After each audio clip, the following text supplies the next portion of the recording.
はい、どうも、もじです。というかね、スプラトゥーン3の動画を撮っていこうと思います。今日はスプラトゥーンでのキル数に頼らない勝ち方、徹底解説やっていこうと思います。スプラトゥーンのガチマッチ、共通のちょっと勝ち方なんですけども、全ルールで、押さえてほしいポイントが一つありまして、で、それが、キル数ではないところ、で、ちょっとね、解説できるポイントがあるので、今日はね、その点をね、解説させていただこうと思います。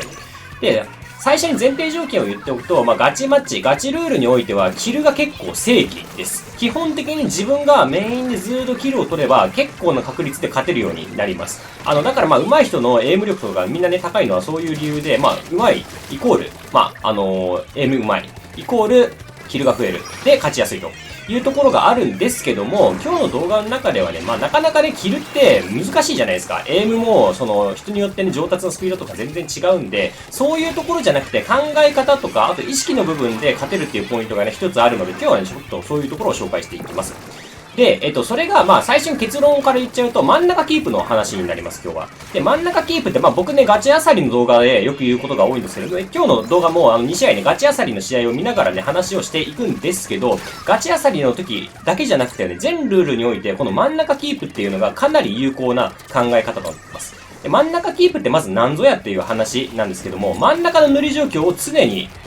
ジーンクにしとくこと。これがね、大事なんですよ。で、例えば今この試合、相手が今1-8、キャンプが落ちてますね。で、塗り状況を正確に言ったらこれ今半分ぐらいかもしんないんだけど、真ん中にいる人数はこっちが多いし、塗り状況もある程度こっちの方が強いというところになって、この状況は僕だったら真ん中キープできてるっていう風に判断をしています。で、この状況、この時間を長く続ければ続けるほど基本的にずーっと有利になります。なんでかっていうと、真ん中の塗りを作ってる方が大体攻撃のターンのチームになるからです。真ん中を取られてると、真ん中を取られたチームはそこを打開しに行かないといけなくなるので、ちょっと攻撃が遅れるんですよ。だから防衛のターンになるんですよ。そう。で、今この試合ずーっとカウントは進んでないんですけど、真ん中をずっとキープしてたのはこっちなんですよね。で、ずーっと有利な展開で塗り状況で戦えるから、こっちはオールを入れられて、はい。今いいですね。ガチあさりをどんどん入れてって、少しずつカウントを進めると。で、こういう展開になった時に、キル狙うんだけど、僕無理してないんですよね。そう。なんでかっていうと、これは真ん中キープしたいから。今、キルを狙いに行って1枚落とせたかもしんないんですけど、逆に自分が1レスしちゃったら、そこで、人数封じをつけられて、真ん中を取られる可能性があるので、今真ん中に戻ってタワー上から1人倒して、で、真ん中の塗り状況をずっと取ってるんで、味方もずーっとキル入ってるんですよ。また、これ数的飛距作って、トリプルトルネードでもキル倒していった。で、真ん中を取ってるから、結局アサリもめっちゃ集まるというところですごいいいところだらけなんですよね。キル数自体も正直この試合は、そこそこの数は取ってるんですけども、なんか、見ててわかると思うんですけど、キルムーブではないですよね。僕の立ち回りが明らかに。明らかにこう無理をしないような。ここのガチあさりも無理せずに後ろに引いて投げ入れるというところで、結構デスを抑えるような感じで動いています。デスを抑えれば、絶対にいいかっていうわけでもないんだけど、デスを抑えてね、自分の生存時間を長くすればするほど真ん中キープはね、できる可能性が確実に上がってくるので、そういったところで、デスを抑えるのは一つね、コツにはなってくるかなと思います。こういう絶対にやれる潜伏だけなんか出てるみたいなイメージですね。さっきから僕結構潜伏をね、多めに使ってるんですけど、自分が無理だなと思った時結構引いてるんですよね。で、またもうずーっと真ん中を取ってるんで、ガチあさりずーっとこっち持ってるし、どんどんスペシャル溜まって押し込むしと。いうところで。で、またやっぱキル入るんですよね、味方の。で、これも深追いする必要ないですね。今、打ち合いしてたんですけど、シューターを倒しに行って得られるメリットってあんまりないんですよね。そう。だから、深追いせずに、もうガチあさりのゴールの方に行く。これはね、キル欲しかったけどね。今みたいなところは、ボトル落としたらめちゃめちゃ有利になるんで、射程長い武器なので。狙いに行ったんですけど、今のはエイム下手だったね。でも勝ちと。はい、それでは2試合目やっていきましょう。2試合目は、ひらめが丘団地のガチあさりですね。で、真ん中キープ。真ん中をどっちのチームが取ってるかっていうところに注目してみてください。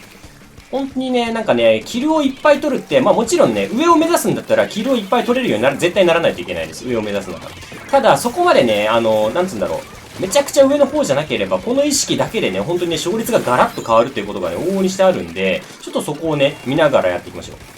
で、まず、僕あんまり突っ込んでないですね、無理に。ちょっと相手の場所とかもわかんないんで、まずスペシャル軸で入って、そう、スペシャルちゃんと入って真ん中の塗り取っとけば、こうやって、相手が、無理な動きをしてくれるわけですよ。で、浮いた敵を倒す。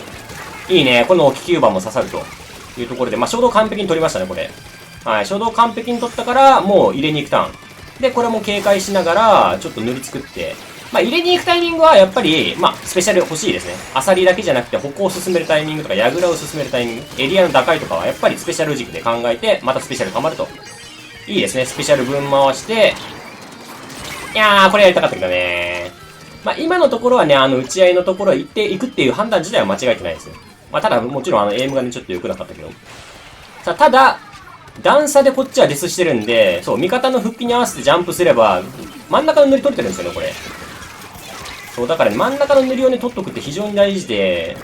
それをね、継続することで永遠と攻めれるんですよ。もう半永久的に。やっぱね、打開のコツはとかって聞かれることあるんだけど、まずそもそもね、打開にならないのが一番いいんだよね。打開になった時点で、もう正直ね、なんつうんだろう。結構不確定要素だから、打開っていうのが。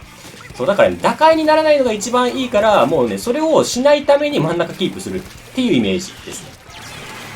さあ、これただちょっと相手に押し込まれてますね。このね、段差上をね、取りに行きたいね。金メダルじゃない、ヒラメガオカの場合は。で、トリプルトルネードからまた丁寧に入って、ここはキル欲しいね。ナイスワンキル。さあ、ここ、9番置いてもう一人取りたいけど、いやー、まあまあまあ。まあ、ただね、2枚落としさせられたんで、まあ、悪い動きじゃないね、全然。さあ、ただ真ん中の塗りは結構ね、半分半分ぐらいになってるんで、こういう時ね、結構前線武器で使えるのがやっぱステジャンなんですよね。ステジャンはガチでこういう時にもう飛んですぐ真ん中キープをできるんで、ステジャンっていうギアはね、そういうところめちゃめちゃ強いんだよね。無理にキルを取るためっていうか、こうギアっていうだけじゃなくて、ステジャンって。真ん中キープのためにすぐ飛んで復帰できるっていうのがね、めちゃめちゃ強いんだよね。いやー、ここら辺もエイム欲しいね。これも倒したかったけどね。さあ、ただ、これも味方がいい感じで2人生存してくれてますね。ただ2人とも前線行っちゃったんで、これは無理せずに真ん中に飛ぶんじゃなくて、歩いていきましょう。前線の方だったらワンチャン飛んじゃったらね、デスして、無駄なデスがかさむと真ん中を取られちゃうので、こういう時は僕は歩いています。で、まあ僕が頭の中でちょっと考えてるのが、真ん中キープのためには裏取りされないことも結構大事なんですよね。で、ヒラメガ丘団地の場合は、左の、この奥の方ですね。左後ろの方から裏取りをされることがあるんで、僕はそこ結構警戒します。ほら、こんな感じで。で、ちょっと塗り状況見て、あれいるかなと思ったら、ちょっとね、逐一確認してます。そう、裏取りされたら本当にね、この真ん中キープが全部ね、水の泡になっちゃうから、そこは警戒してるんだけどね。はい。で、洗濯機のナイス玉に合わせてトリプルトルネードを合わせて、倒しておいて、もう1キル取るといいね。はい。で、ここまで無理せずに入れていきたいけど、ただね、これね、カウント、味方がガチャアサリ入れてくれてだいぶ進んだから、こういう時はもうノックアウトを目指していいから、どんどんアサリ入れたいね。ちょっとリスクあってもいい、こういう時は。ノックアウトとかカウントリードが狙える時は、ガンガンカウント取りっていいです。矛とかも、矢倉とかも全然ね、デス覚悟でやっていいです、そういう時は。ただ、そうじゃない時は真ん中キープを優先した方がいいことが往々にしてありますね。はい、それでは本日の動画は以上で終わりますので、いいと思った方はチャンネル登録、高評価、コメント、Twitter のフォローをよろしくお願いします。それではまた次回の動画でお会いしましょう。バイバイ。